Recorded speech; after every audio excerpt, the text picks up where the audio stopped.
The latest version of VisualSwift is build 19. It has some new features which I'm going to show. So if you start by creating a VStack by double tapping the empty schematic. Now some of the new features are related with SFSymbol. When you go inside an SFSymbol, you can now see a list of available symbols, and you can search by name. For example, g.circle. You can select it and you can change the size. I'm going to make this size 60, and I'm going to give it some padding. We can turn this symbol into a knob with two modifiers. One is the knob gesture and the other one is the rotate.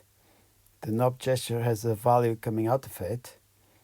If we plug it to a float component, we can see it goes between 0 and 1 when we drag on top of the symbol.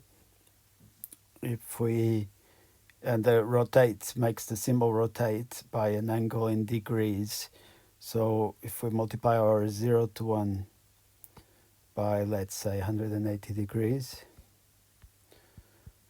and then plug it to the rotate modifier, now when we drag on top of the symbol, it rotates by 180 degrees between 0 and 180. So these could become a knob to control some, for example, some audio, like the gain of audio. Normally we want to see the value that the knob is at, sometimes between 0 and 100. So in our VStack, we'd have the symbol and then some text label, and we would want that to show us the current value of the knob. We have a 0 to 1 value coming out here. We can connect it to an output, and now we have a knob. We can test it with a number between 0 and 1 coming out of it. I'm going to delete. If we multiply this 0 to 1 value by 100 and then convert it to a string and format it to have 0 decimal points, then we can plug this string to our label, and now when we rotate we can see a number between 0 and 1.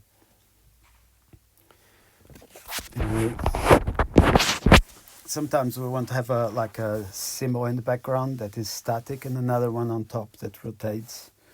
So to do that, we'd use a Z stack or Z stack. If you go inside your Z stack, you can create two SF symbols. One will be on top of the other.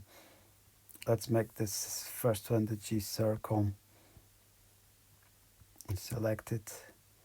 Make the second one, for example, arrow dot to dot circle path. Make this size 60, and this one also size 60, and I'll give them some padding on both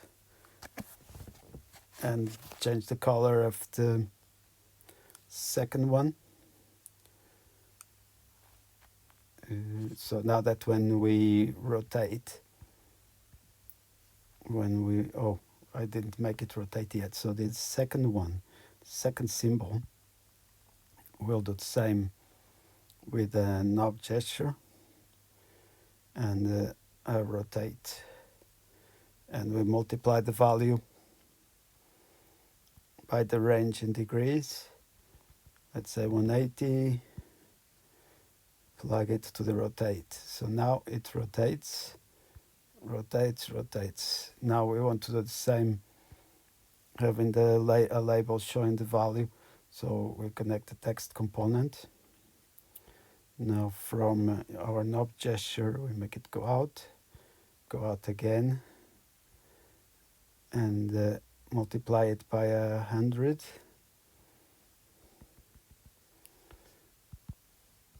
Convert it to string. Make it 0.0f formatting. Plug it to our label. Okay, so that's our knob. Now we don't need this. So if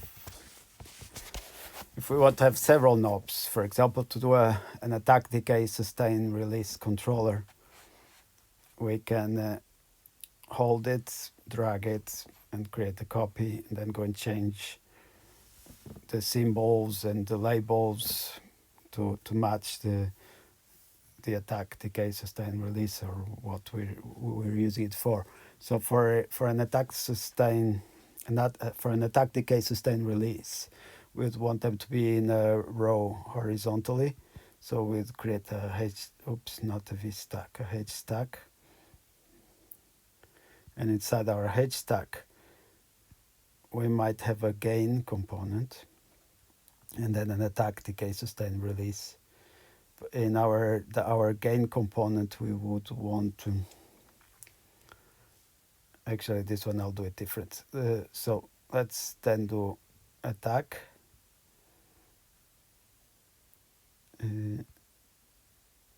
decay, sustain, and release. Okay, so this will be our attack. I'm going to change the G.circle symbol to be an A.circle. A.circle. And I can also give it a color. For example, give it a red. And our next one will be our decay. I'll make the symbol a D.circle.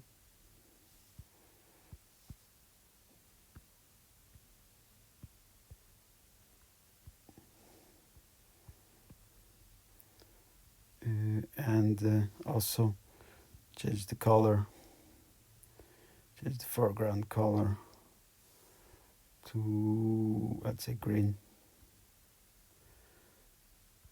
Next one should be a sustain. So here is .circle, circle. Okay, there's several that match our search. This is the one we want. And give it a foreground color. Let's say yellow. And the last one will be the release, which will be an R.circle. Circle. Again, we have to scroll down.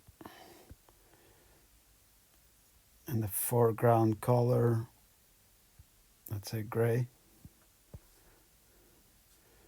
And now let's plug this to our H stack.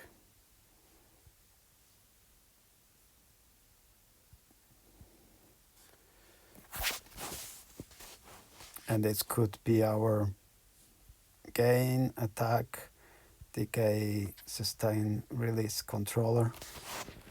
And we don't need this one now. And we could give it, let's say, a panel color by giving it some padding, and then a background color,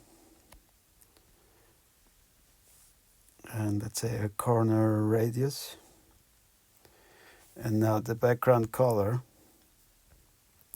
this is another new feature in build 19. Let's make it like a dark blue. And this is our attack decay sustain release. So in another video I will show how to use this control to actually control an envelope in an audio synthesizer.